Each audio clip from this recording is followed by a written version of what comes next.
Well, good morning. Thank you all for joining us for the third in a series of what we refer to as lightning rounds. You'll get an opportunity to be introduced to a full house today, and also to some of our colleagues at the Insurance Information Institute, who we have greatly enjoyed partnering and participating in this new venture around resilience in the focus on pre-disaster risk mitigation. I wanted to give you just a little bit of background on what we plan to do today, which is also kind of a culmination, but the next step. And I want to thank Jamie Ballett and his team at the Institute who have been driving a hackathon process over the past few years. And again, you'll hear a little bit more about that. And also from one of our colleagues at Wharton. And then after our first panel, you'll have an opportunity to hear, get some feedback from Zoe at Wharton. And then if you've got a few thoughts, please send those through either the Q&A or chat box that's available somewhere on your screen. And then we'll introduce two growth companies, one focused on, in a sense, the COVID reopening or whatever the status is of the next phase of COVID response, and then a very exciting technology that's addressing the just-in-time need for Wi-Fi. And then finally, we've done a little bit of some analysis of the InsurTech marketplace and investment scenario over the past few years, or meaning a perspective of the past few years. And I think it gives us a little bit of a roadmap of what the Resilient Innovation Hub and the Accelerator Initiative with the Institute will be focusing on. And then last but not least, I'll ask my good friend and colleague, Michelle Leonard, to give any closing remarks. So we've got a full agenda today. And again, we welcome all of you who are joining us, and this is being recorded so that we can share with those who were not able to participate.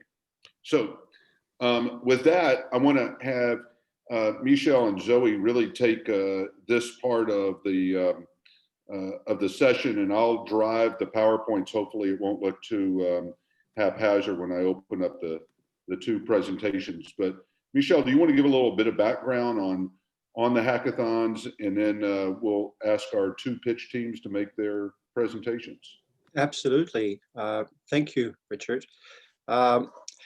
Well, good morning, everyone. I would like to welcome all of you. Again, thank you, Richard, and our partners down in Houston.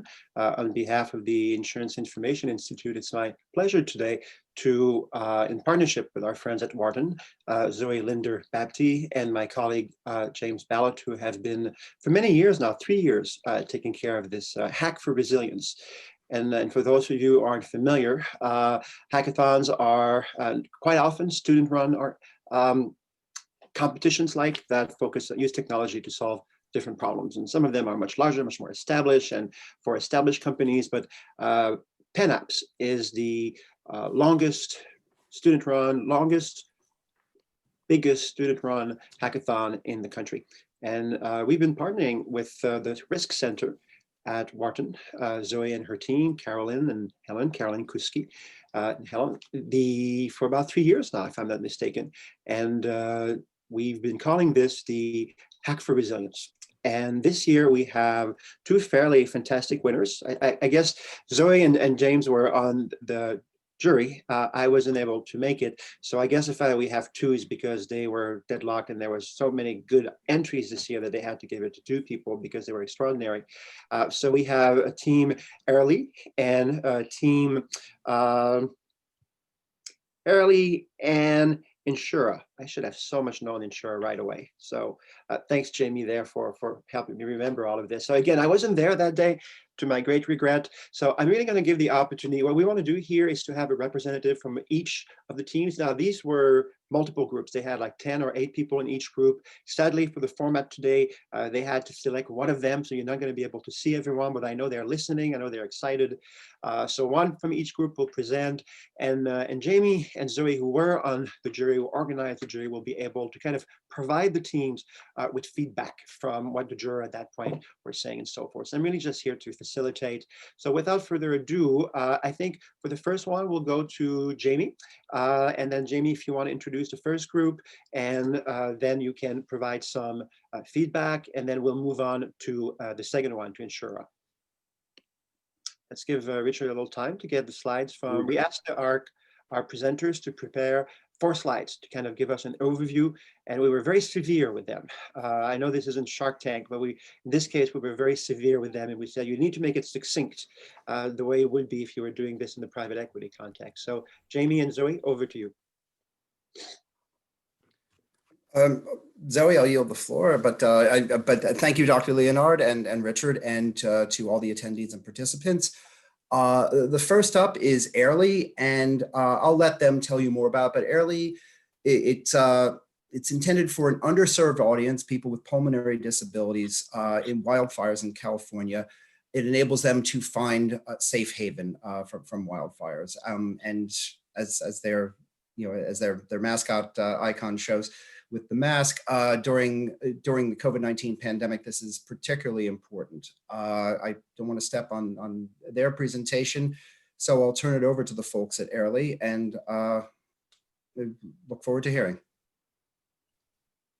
Thank you so much for the introduction. So hi, we're Team Airly. My name is Amy Nashiapan, and I'm a senior at NYU majoring in computer science, looking forward to starting a career in product management at Google in the spring. My teammates include Emma Chow, an econ and computer science junior at Swarthmore College and an incoming analyst at Goldman Sachs, Cynthia Gong, a sophomore majoring in statistics at UCLA and also an incoming analyst at Goldman Sachs, and Christina Wang, a CS and econ junior at Swarthmore College and a former product management intern and True Ventures fellow. Next slide, please. Thank you. At Penn Apps this year, we decided to combine our skills in design, programming, and product to create Airly, your one-stop shop to finding safe outdoor recreation during the wildfires. Over the summer, wildfires raged across California and the west coast of the US, forcing hundreds of families to evacuate and putting thousands in risk of breathing in unhealthy air. As California natives ourselves, we have witnessed the devastating effects of these fires firsthand.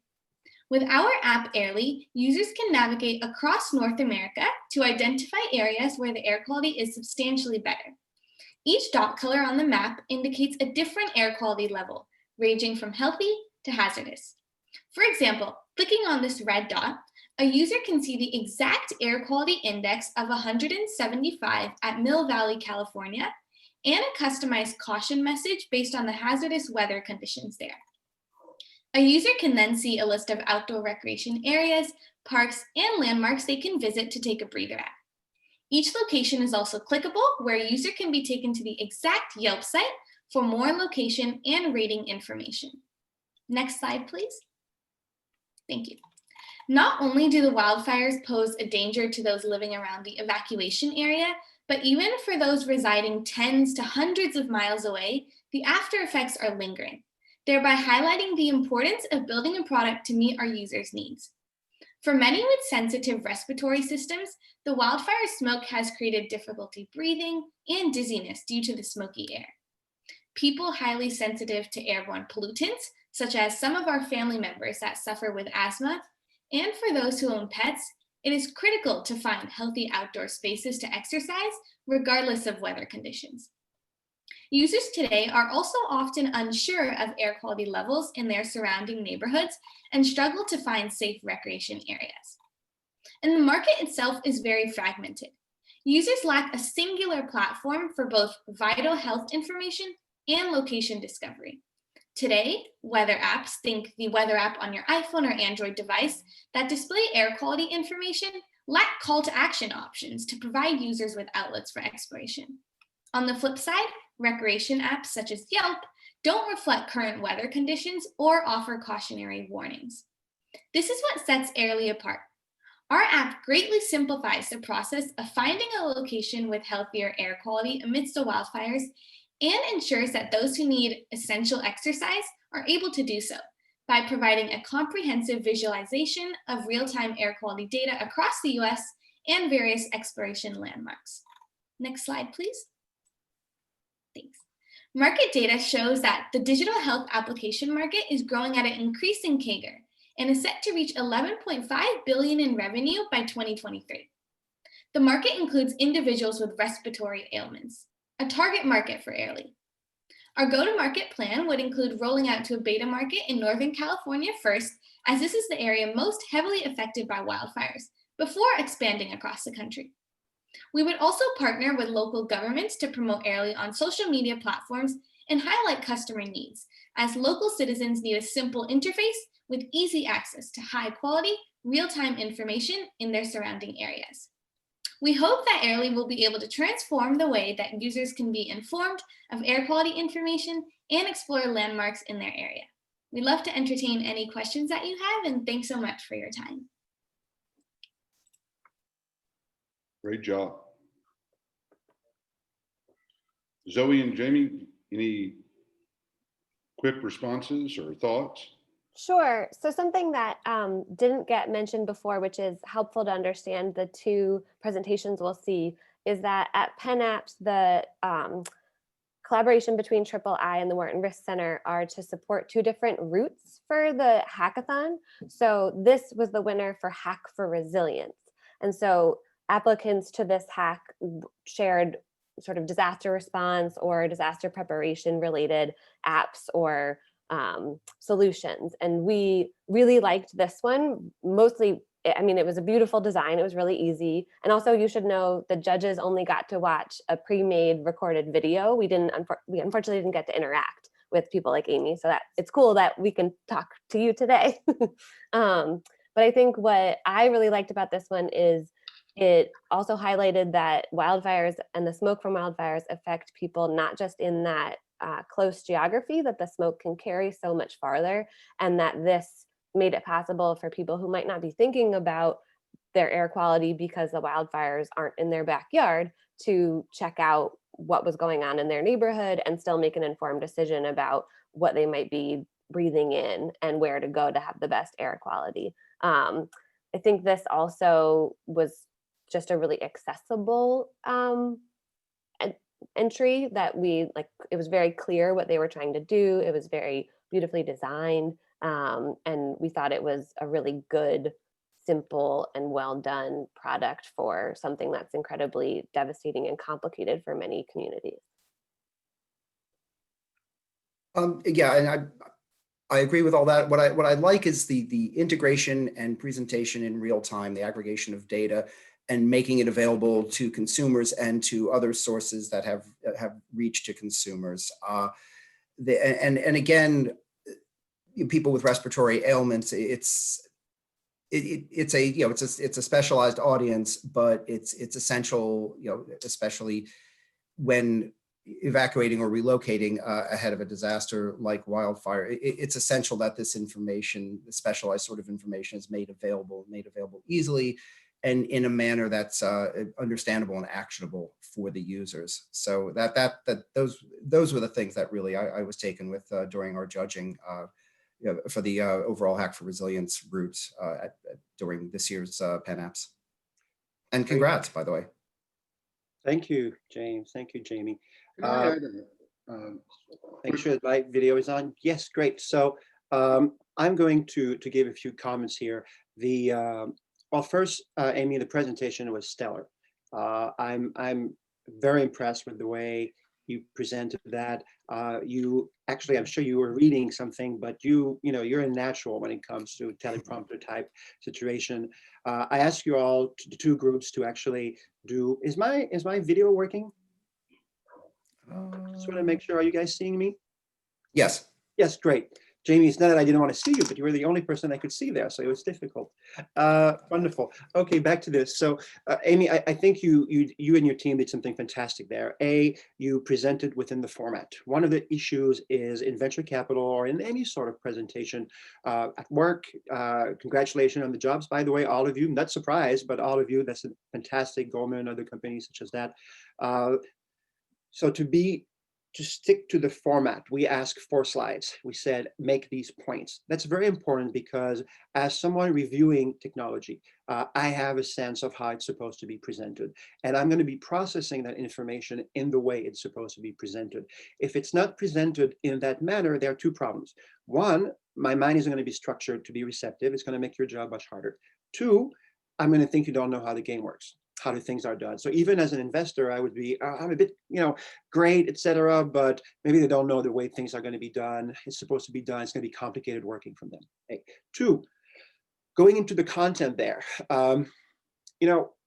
I've been on both sides of this quote table of presenting and being reviewed, and I've always had very complex ideas. AI type driven risk ratings and so forth. If you have to expand, the most powerful ideas, and Jamie just said that, are the ones that you don't need, a 10-minute explanation. People get it. We've had a lot of projects here that have been presented, technology that are ready to go to market, that self-explanatory. People get it. What you all are presenting here, people get it. And what was really good is that you zeroed in, you and your team, and I know you're the spokesperson, but I want to give credit to everyone. You zeroed in on, here are the main competitors or alternatives, and here's what we're doing, they're not doing. Again, there I was thinking, well, aren't these sites already doing that, Weather Channel? And you were like, no, they do.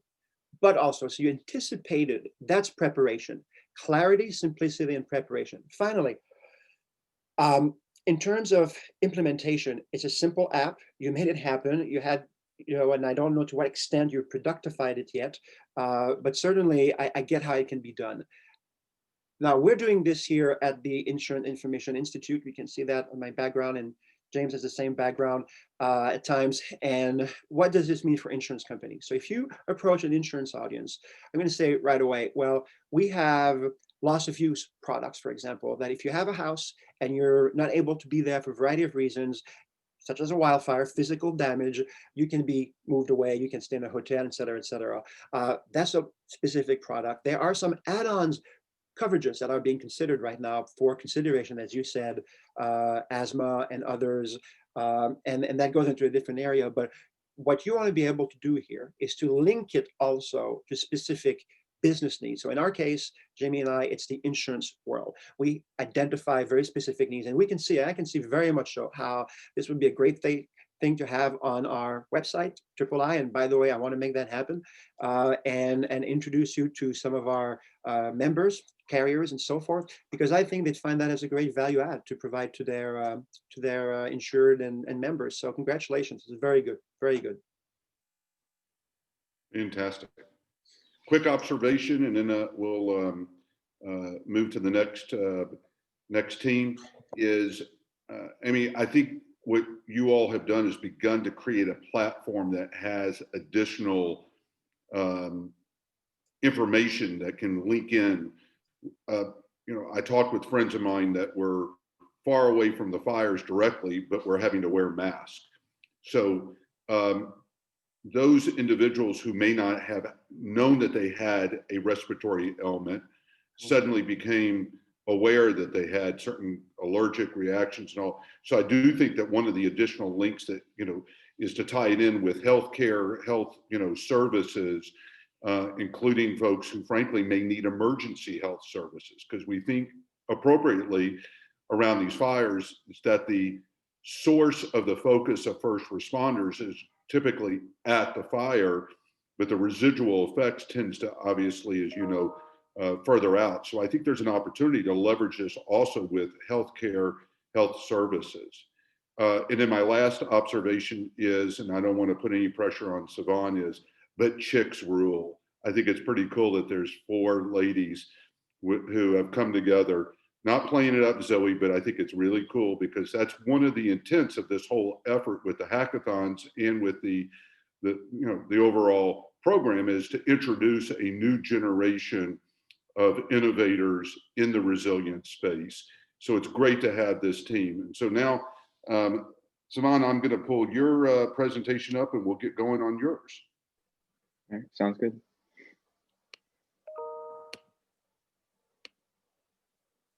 Perfect. Sure, there's a more stable way of doing that, but Saman, the table's yours.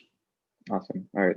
Thanks, Mr. Salim. So, hi everyone. My name is Savan Patel, and I'm a sophomore at the University of Pennsylvania. And today I'm going to be presenting Insure, which is a project that my team and I worked on at Penn Apps this past September. So first, I'm going to introduce the rest of the team. We have Ivan Chow, who's a sophomore at Columbia, Kyle Lee, a sophomore at UIUC, and Adarsh Rao, who's also a sophomore at the University of Pennsylvania. The goal of the project was to essentially present a new approach to natural disaster and home protection insurance. Could you go to the next slide? Thanks.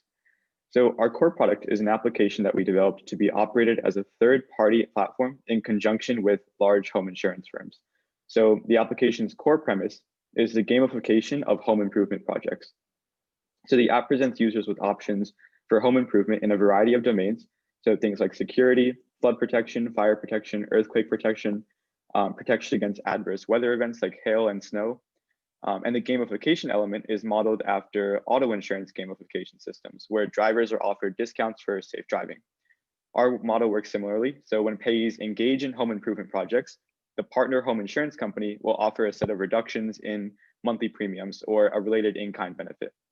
So that when the user completes that home improvement project, they can click the cards that you see in the bottom right of the screen and submit an application essentially containing photo evidence, invoices, and receipts of the contractor transaction. So it's at this point that our claims team would work in conjunction with the provider's claims team to evaluate the validity of that project. And one other important element of the platform I'd like to take note of is that our projects themselves are able to be tailored to the provider's specifications. So incorporating factors like user's location and also other parameters. And we also intend to implement predictive analytics to help improve this identification process, right? Which tasks are most important for which individuals. And on top of that, users can also track their monthly savings and summary statistics on the profile page, which you can see on the left-hand side. Could we go to the next slide? Thanks.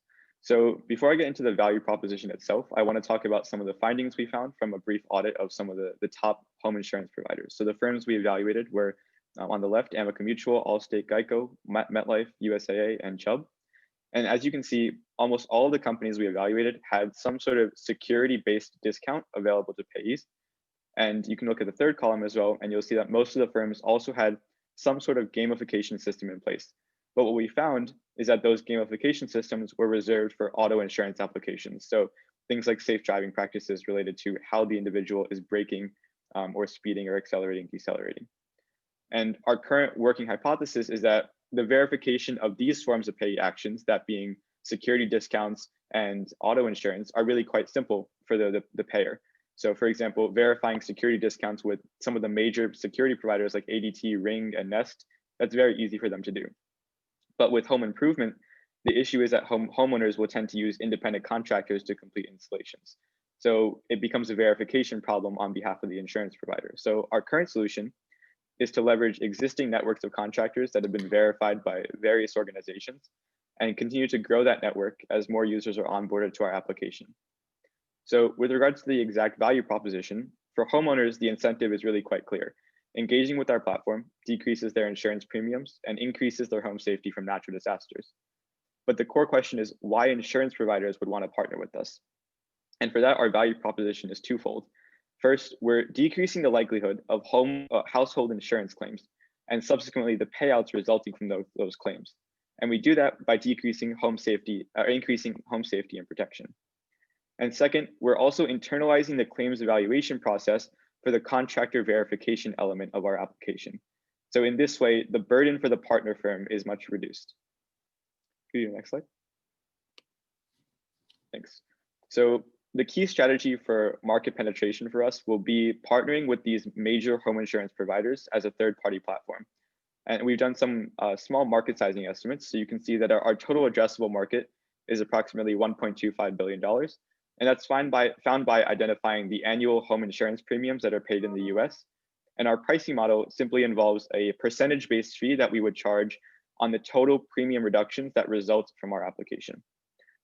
The second set is our serviceable and available market, which is approximately $725 million. And it's a set of insurance premiums that are not from national providers because regional providers are hard to attain. And also it's excluding the one major national provider, Chubb, that already has natural disaster related discounts in place. And lastly, our serviceable and obtainable market is approximately $180 million, which works under the assumption of a conservative 25% market penetration, which is about 3 to 4 of the major providers you saw on the previous slide. Now, with regards to market growth, you can see on the bottom that the industry itself is expected to grow 25% between now and 2024, which suggests that there's continued growth in these home insurance premiums year over year. And the last section I want to discuss is an overview of our implementation timeline. Within the next 6 months, we plan to optimize the platform and the application user interface. And then 3 months after that, we would want to start conducting beta testing with an existing provider to determine the effectiveness of our gamification model at increasing user home safety, but also our pricing model with providers. And then within 3 months of that, we expect to take that positive beta testing data and expand to a larger provider network. So that concludes our pitch for Insure, and I hope that I was able to provide some background on our idea and its development. We want to thank Dr. Leonard, Mr. Ballot, Mr. Shaleen, and the team at Wharton Risk Management for giving us this opportunity to pitch to you guys. And I'm looking forward to hearing your guys' feedback and questions. So thank you.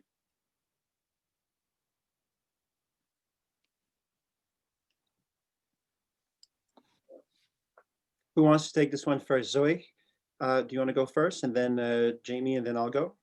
Sure. I'm bursting out of my chair, but Zoe, you go first. Okay.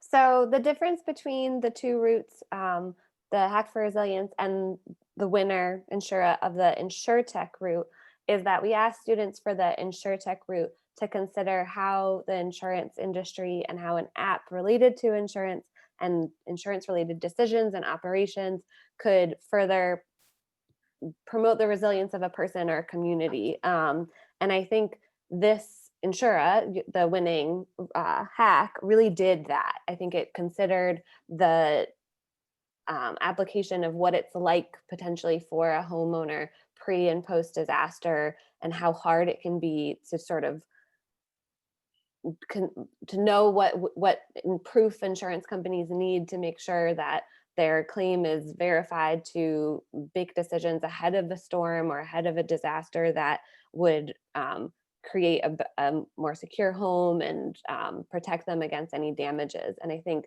a lot of that's something that I'm really interested in personally, is how people can understand their risk better and make decisions ahead of time that will create a safer and easier recovery. And I think this application does exactly that. By using the gamification that we did see a lot of this year, which was really cool. So congrats on being in the sort of prime ideas.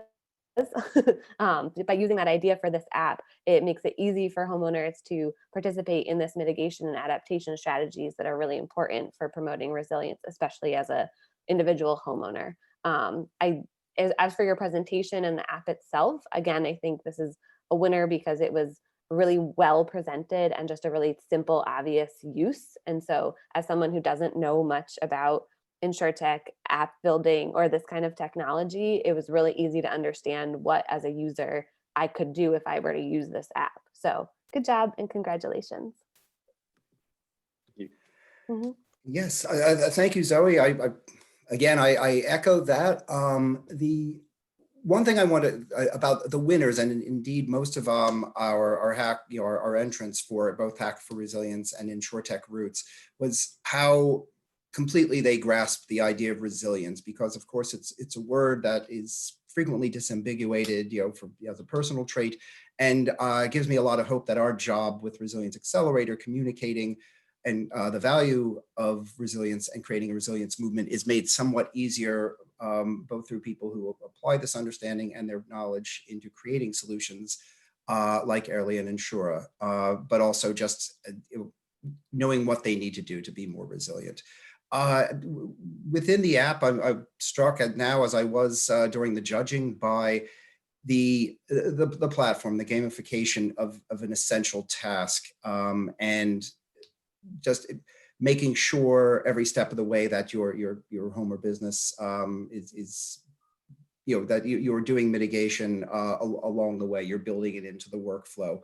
The way everything was integrated into the app, as opposed to a lot of the gamification aspects of, say, auto insurance carriers apps, is that it was fully integrated, that it offered feedback, guidance, and also incentive, because incentive is a big thing.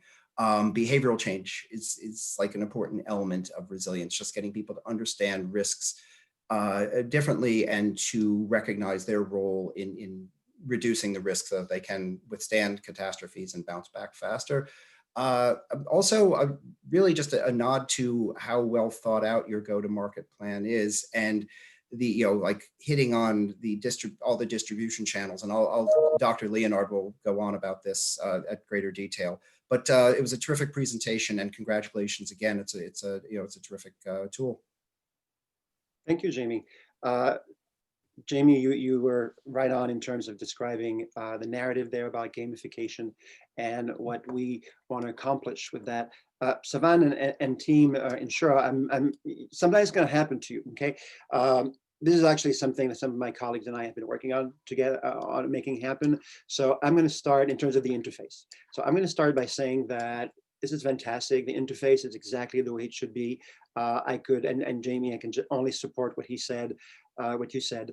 Now, I was going to say a little more good about that. So I can tell you of fully established company that I've worked with on some of these ideas and so forth. And this just shows that how democratic the generation of these apps has become, and how easy it is to put them out. And obviously you all know what you're doing. You had a top school, etc. Not to in any way undermine your accomplishment there, but these things should be done now like this. And to a large extent, you're just going into your next interviews or going to your next job that you already have. You're just going to say, listen, we know how things get done. And by the way, we don't need to hire 25 different people to do this or pay $100,000. Okay, that's the good. Now I need to talk a bit about the bad and the ugly. Do a search about your name. Okay, there are 2 insurance companies out there that have an Insure product or an Insure name. One is an auto, one is Progressive, a subset of Progressive. 2, you're app people, you're presenting an app. You did a fantastic job at that, but stick to it. You're not insurance experts. You're probably going to be one day, but you're not insurance experts. And that's a big problem. I tell my students sometimes and folks who work on projects, know your value add. And you went into, I just took a few notes here because again, I'm passionate about what you did. I think it's fantastic, and we're going to get back to that. But you had examples there. Of course, you came up with words, with examples, with numbers rather. But you can't have $1,250 a month in savings when the average homeowner or even car insurance policy is between $600, $700 to $3,000 per year.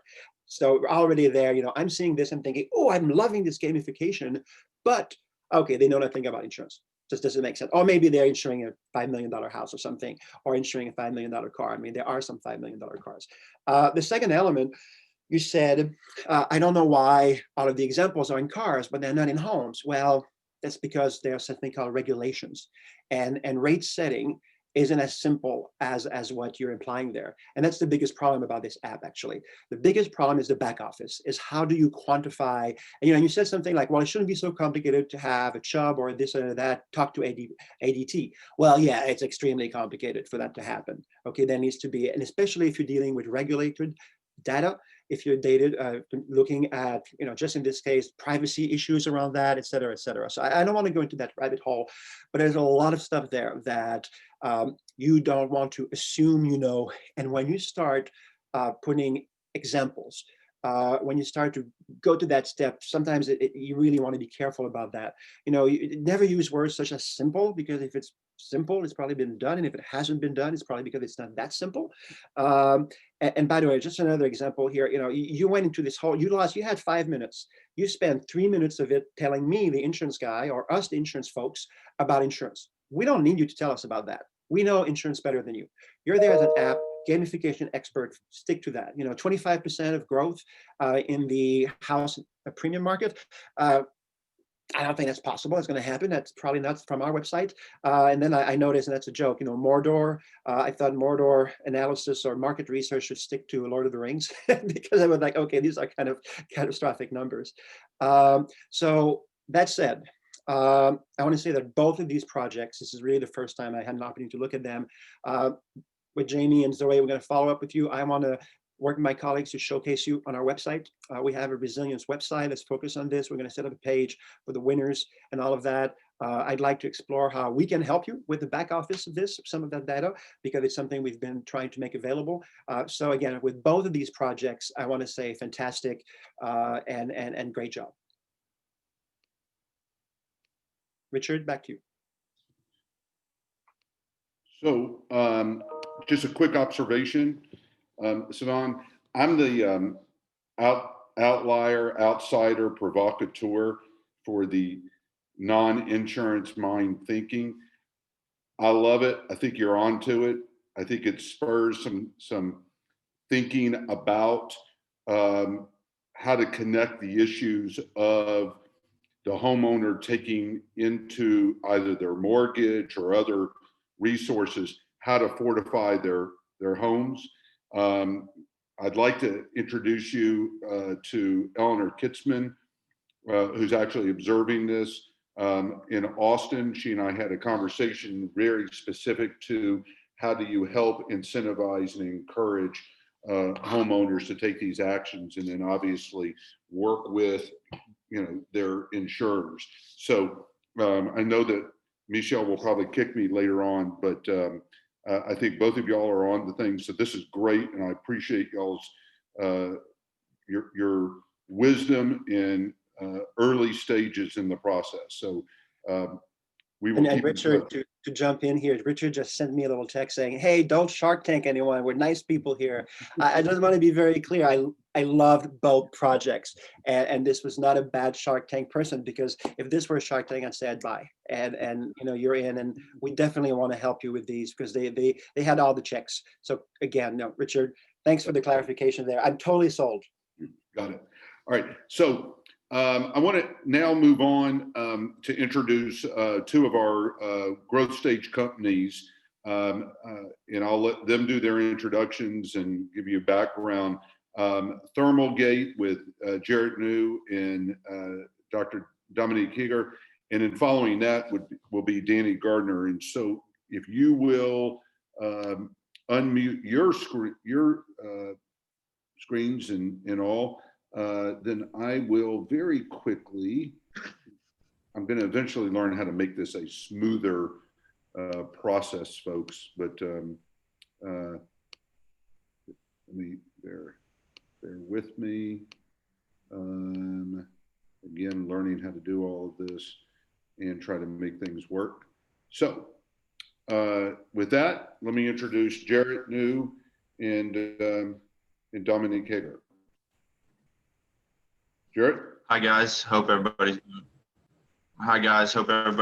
doing well today. I hope Dom's going to be able to join us. He's having some Wi-Fi issues right now. He's in and out.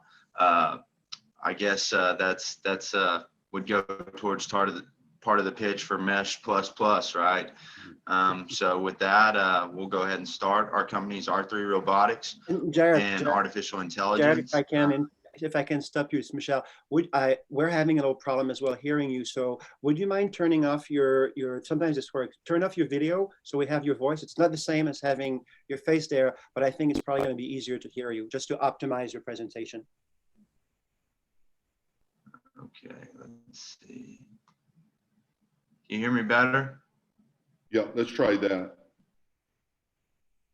Okay, awesome. All right, so we're R3 Robotics and Artificial Intelligence. I'd like to thank y'all for having us on today. It's a great pleasure and opportunity to get to provide a little bit of information about our product. Next slide, please.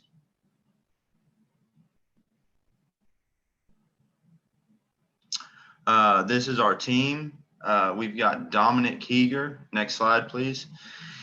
Dominic has over 30 years of experience in data science, predictive analytics, specializing in quantum computing, artificial intelligence, and machine learning, focusing on robotics and deep learning and related projects. He is the owner and co-founder of DHT Technologies and R3 Robotics and Hotshot Analytics.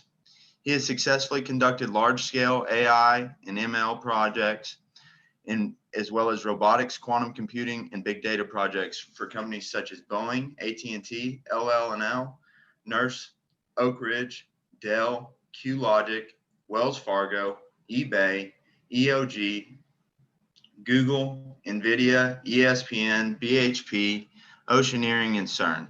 Prior to being self-employed, Dominic worked for IBM, Hewlett-Packard, and 4 years at CERN in Geneva and Unisys. Over the years, he has published over 40 papers and books with IEE, CMG, or the IBM Press. He holds an MBA, MIS from Maryville University, St. Louis, and a PhD in Information Systems from NSU, Florida. Next slide, please.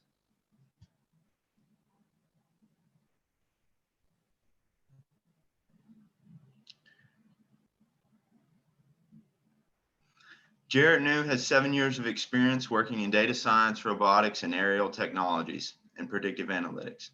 He is the co-owner and co-founder of R3 Robotics and Hotshot Analytics.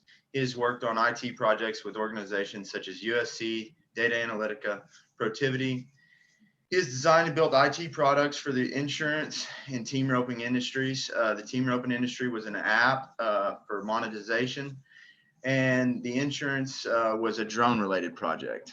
He has experience owning or operating small businesses in various industries such as agriculture, IT, construction, automotive, and insurance industries. He received a BS in agricultural leadership from Texas A&M University. Next slide, please.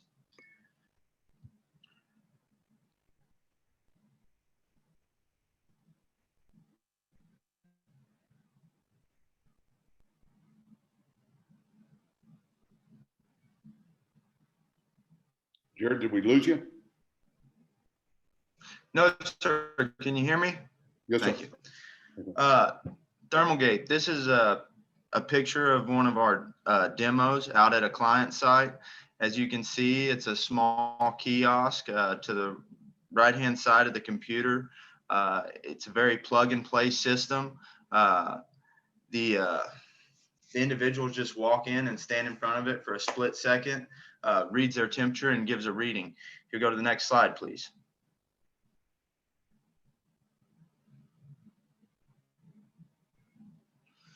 Thermalgate by R3 Robotics and AI, an automated temperature screening solution built for speed and accuracy to efficiently screen individuals in pandemic disaster situations. Efficiently assess up to 2,500 individuals per hour per station. It's a standalone solution. They're built right here in the USA. They're simple to use. They're plug and play platforms. AI detects human and recognizes hottest part of the body for accurate and efficient reading.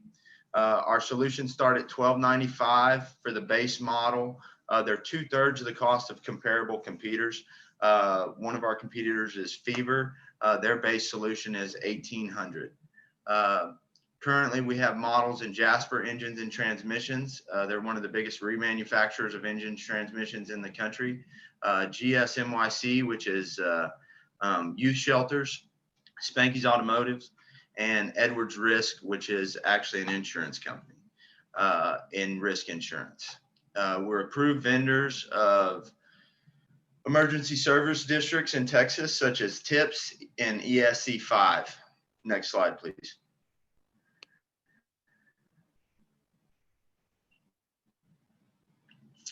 Our mission is to provide organizations with peace of mind during reopening and provide organizations a resource to mitigate risk arising from the next pandemic or the common cold. We're trying to be a first line of defense, mitigating risk of failing productivity from the flu season. And I'd like to elaborate on this a little bit. The CDC put out numbers in 2019, December of 2019, that 17 million US employees miss work per year, and that 7 billion is lost in productivity and sick days. We want to ensure the safety and decrease the odds of cross-contamination, efficiently screen individuals to gain some sense of normalcy without intrusion or invasive solutions. Next slide, please.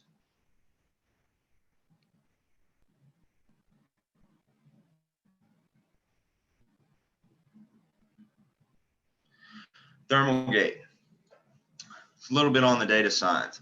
We developed a firmware. It's an interface between the hardware and the software that allows controlling the thermal camera at the function level via our Thermalgate software. Thermalgate uses a steady state statistical analysis to assess the temperature readings. So any potential spikes in the reading, the temperature doesn't trigger a state change for a more accurate reading. Developed an object detection module for thermal cameras to detect a person's face and so streamline the temperature reading, target temperature readings. This feature will be implemented in the next version of Thermalgate. Next slide, please. Sorry, the link. Will you click on the link, please, or you'll have to hit Control and click.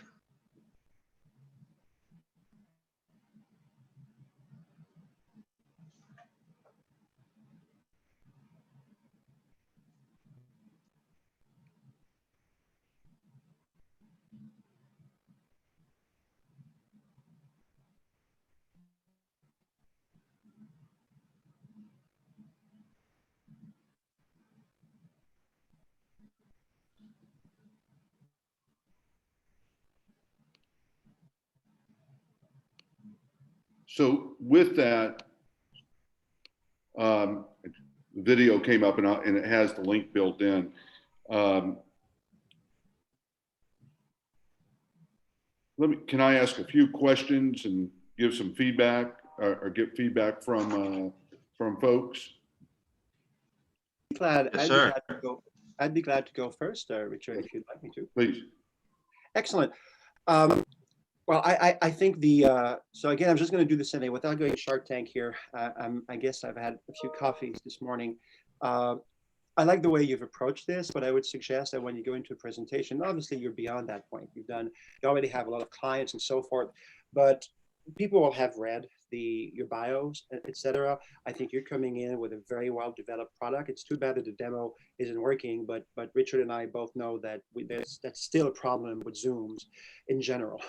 So what we'll do, if that's okay with you, Richard, we'll send everyone a link afterwards so that they can actually go and see that. And Jared, I also want to say that we're going to be setting up this page on our website where we'll have a list of all the different companies that our website here being III, all of the different company and so forth, so that we'll be able to showcase your products. Now, some of this here, and again, this might have been done by someone else or something, but I always think it's best to use your real estate. I call it the visual real estate to go straight into the presentation.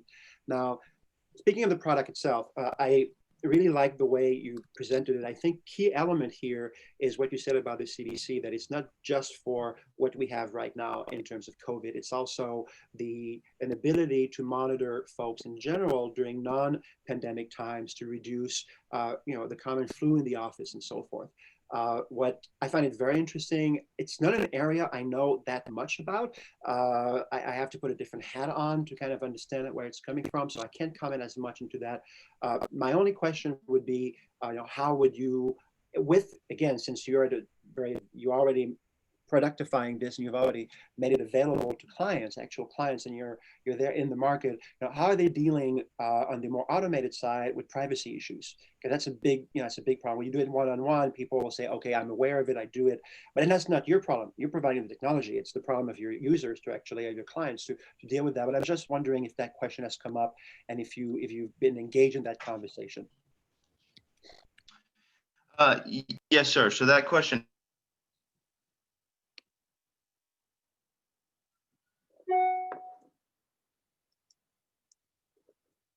Jared, I think you're muted.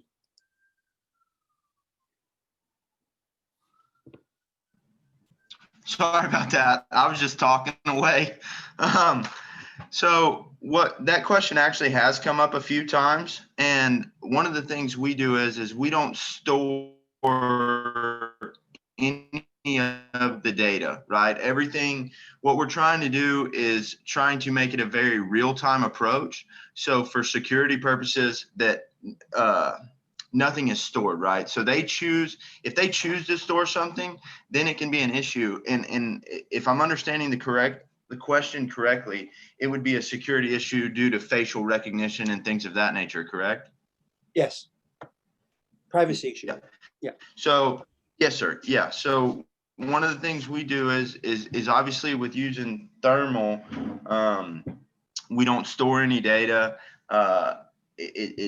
That's one of our best resolutions at this point.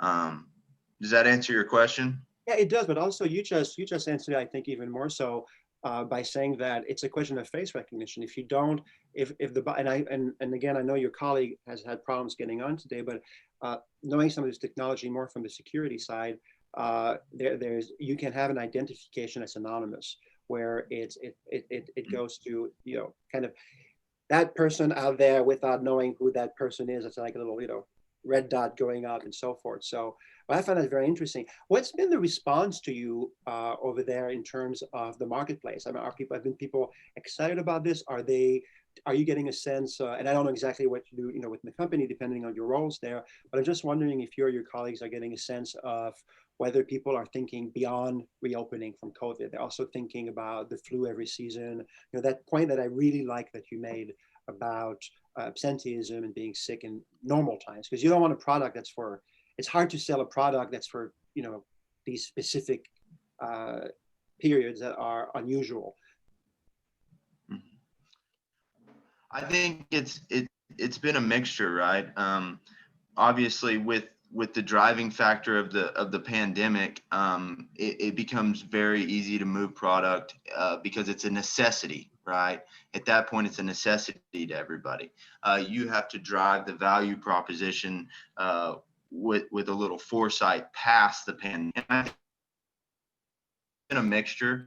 We have some clients that are very interested, obviously, in looking past just the pandemic, and they really understand that they lose productivity every year due to the flu and the common cold. So yes, sir. Great product, Jared. Thank you. We need to move to our fourth and final presentation. Let me just share, Michelle, an observation, and that is where I think the opportunity for a Thermalgate is these large mass audience events that are coming back on, whether they're at a concert or in this case, there's an opportunity for a rodeo, where you're having to reassure not just the public that's coming into, to participate, but you're having to also qualify with the local health, county and local health, that you are adhering to, meeting a certain standard.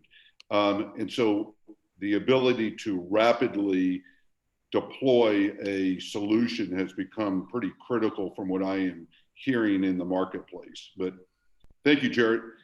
Danny, I think I got you loaded up here, hopefully, and let me make sure I'm showing this And the Jared, right way. Jared, if you could mute your button, that would be great. Thank you. Great. So I got a chance to meet Danny, as I mentioned, some of you 2 years ago at South by Southwest, where we had a initial visit with the Department of Homeland Science and Tech. And as such, was very impressed with what his strategy was in moving things forward. But since then, 2 years makes a big growth stage. So Danny, the table is yours, my friend. Sure. Thank you for the introduction. It's good to put another data point on the map. Danny, before you get started, we're getting a little background noise. So anyone who's not presenting, anyone who's not named Danny right now should be on mute. Thank you. Great. That also might have been my dog in the background here. So there's no title slide here because I followed the 4-slide limit. So we are Mesh++. The mission of our company is to bring the internet where it could never go before. We're solving last mile infrastructure with small cell networks that are able to efficiently forward access between each other. The foundation of our company is a set of 2 patents with 3 more pending that allows for very efficient distributed communication networks, wireless communication networks. It's able to reduce the amount of wired linkage that you need in a last mile network by a factor of 17. Since that's where most of the expense goes into high bandwidth networks, that drastically reduces the cost. So we're able to set up small cell networks over a city block or even less that are able to forward access wirelessly between each other, all running on these solar powered nodes that weigh about 25 pounds. You can strap them to poles or to streetlights or to rooftops, what have you. They take about 8 to 10 minutes to install. Which means that we can cover blanket areas, whether it's urban or rural, with Wi-Fi connectivity for people to connect to very, very quickly. We can cover hundreds of acres, and we have covered hundreds of acres in just an hour, hour and a half. Once the devices are set up, you will see an image like you see on the right-hand side here, which is our dashboard. We also have an app. We have built this interface to make networking performance more intuitive for people without a strong networking background. So you can see red areas here need a little bit more help. Green areas are good, and you can see the strength of all of the links by the width of the lines. This also allows anybody to resell data. The purpose of all of this is to not only try to overcome the digital divide with hardware or even cool self-configuring software, but it's to overcome some of the educational and social barriers to internet access. Next slide, please. Ultimately, we are building a platform that enables anybody to have a network automatically designed for them, fully simulated, connecting them with financiers. We've partnered with over 75 now ISPs in the US and in Africa, as well as financiers in the US and Africa, who are able to finance last mile networks.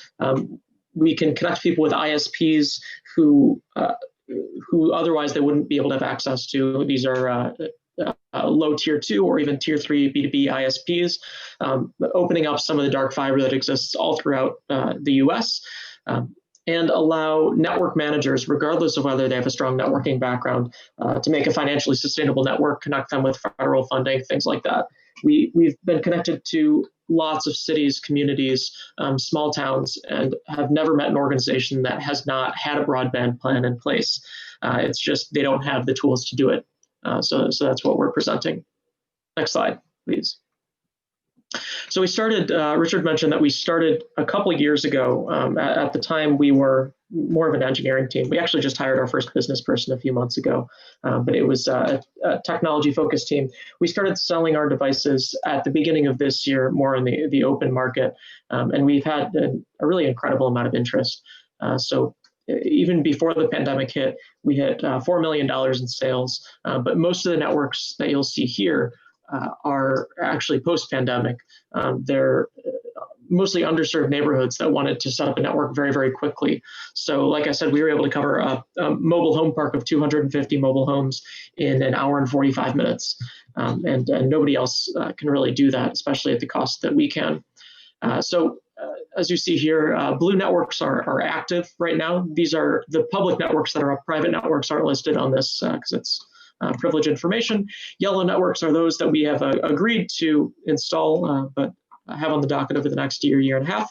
And then our sales pipeline is now 21 million now. So this deck was mostly built to describe the inflection point that we're at. We had a news article every 2.6 days over the last couple months for networks that we're setting up all over the world.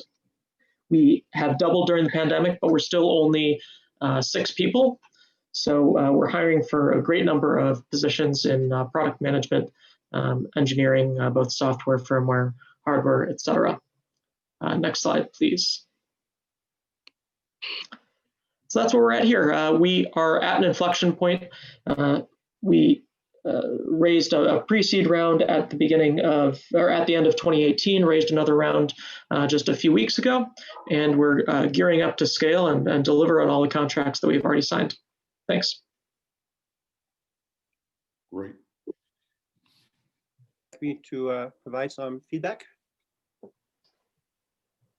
So one of the things, Michelle, that I kept up, and I think when we initially met Danny, and where the company has really gone in this takeoff, is the gaps, so to speak, in urban and rural settings that do not have access to Wi-Fi, typically, number one. My focus has been, as Danny knows, on the pre-disaster strategy that you need to have a certain amount of communications coverage, and that one of the challenges is that depending on what type of incident it is, the ability to replace certain infrastructure quickly that may have been lost, that's much more permanent. And so, Danny, I'm curious, as you've grown over this past year, where is the emergency response preparedness side of the equation? Has that begun to kick in? Is that a target still for the team? So far, it's a consideration of our customers to build networks that are, of course, that's been mentioned, as resilient as possible. So our networks are self-forming, they're self-healing, they're fully decoupled from the power grid. They will still exist even if you lose internet connectivity, so you can still use them for internal web hosting and things like that. So currently our involvement with the disaster relief space is that we're building networks in areas like New Orleans. We just set up a network where this was a major concern that will stay alive and then can even be grown during natural disasters. I will say that we have not set up any networks right now that were specifically designed only for disaster relief. It was rather cities that are trying to build networks that can that will be able to tolerate it well. So it's kind of the day-to-day resilience coupled with the emergency resilience, so to speak. Exactly. Got it. Richard, I know we're running out of time soon, but just very rapidly, you read my mind there in terms of, I can see you have a disaster, I can see our friends at FEMA, some of, I know carriers sometimes have issues with this, there's destruction, so forth, but whether it's due to flood or wildfires, you need to go back and operate from a first responder standpoint. I think that's pretty exciting. I'd like to hear more about this actually, so we'll definitely follow up one-on-one if that's okay, Danny. But I also noticed something about you being quite active in Africa in terms of your market.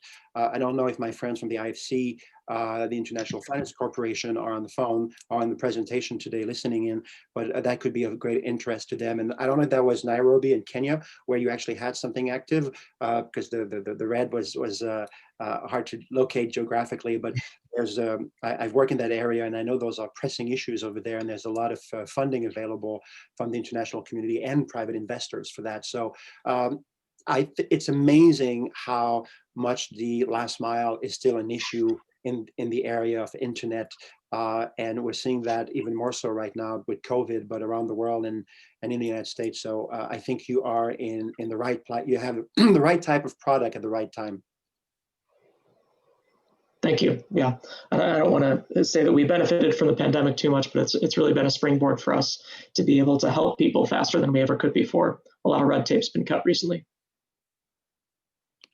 And I think last quick observation, Michelle, is I refer to this as very hyper local, and that is that within these large urban settings where you have a need for and I think it's proven out in a number of the more recent deployments from what I can tell, Danny.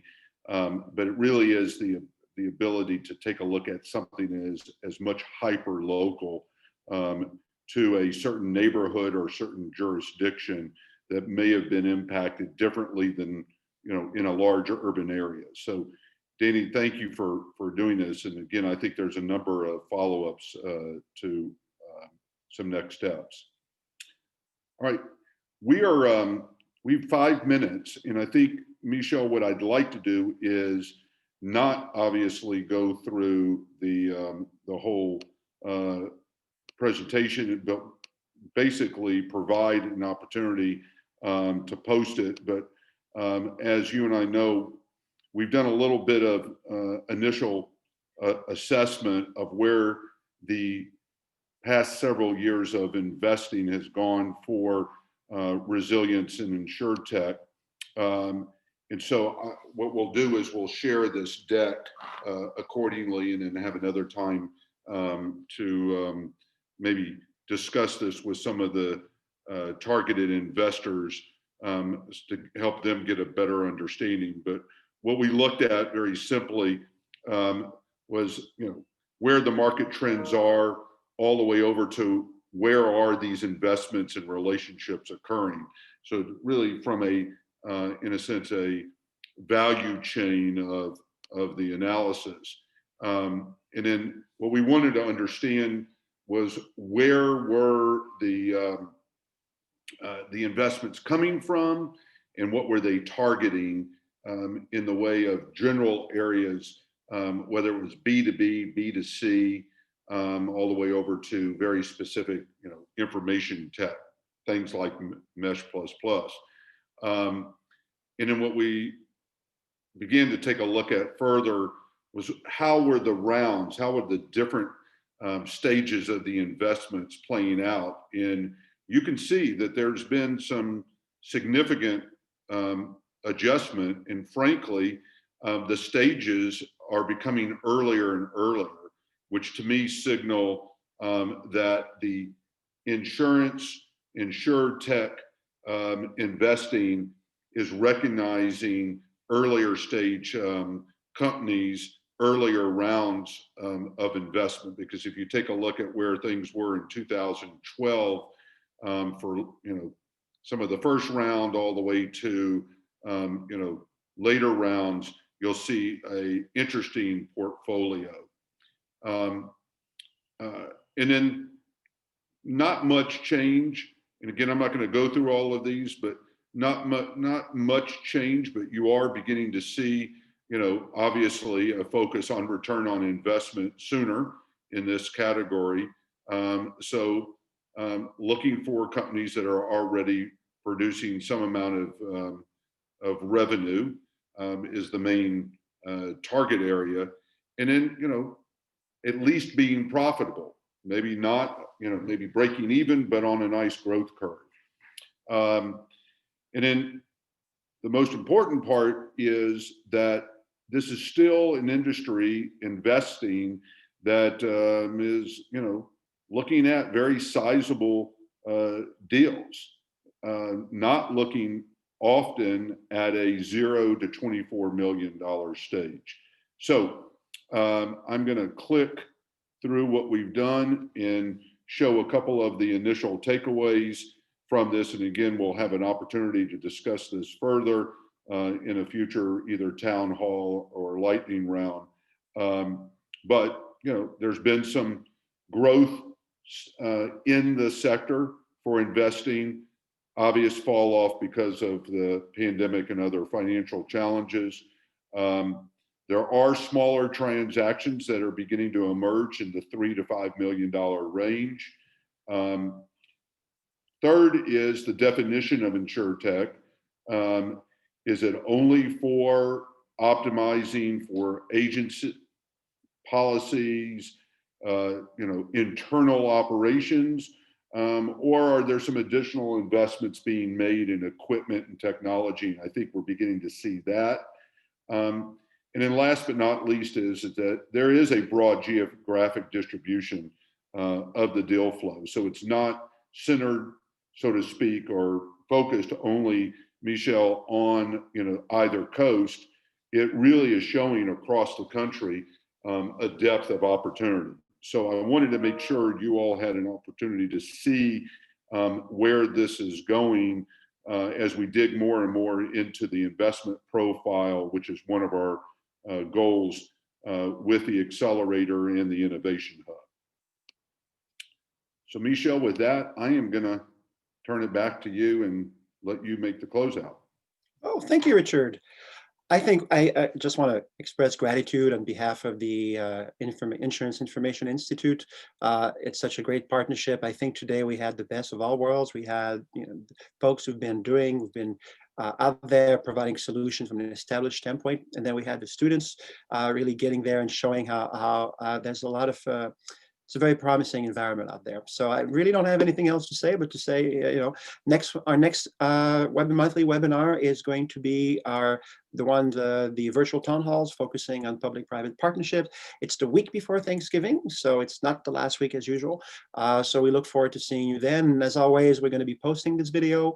The link will follow up. We'll be providing information about the presentations. And then if anyone, because that's the goal here, it's not just to talk for an hour and a half, but it's to connect people. So if anyone wants to talk to our presenters, please connect with Richard, with myself, with Jamie, with Zoe. We're here to facilitate that. So with that, have a great day, everyone. Great. Thank you all. Thanks to everyone.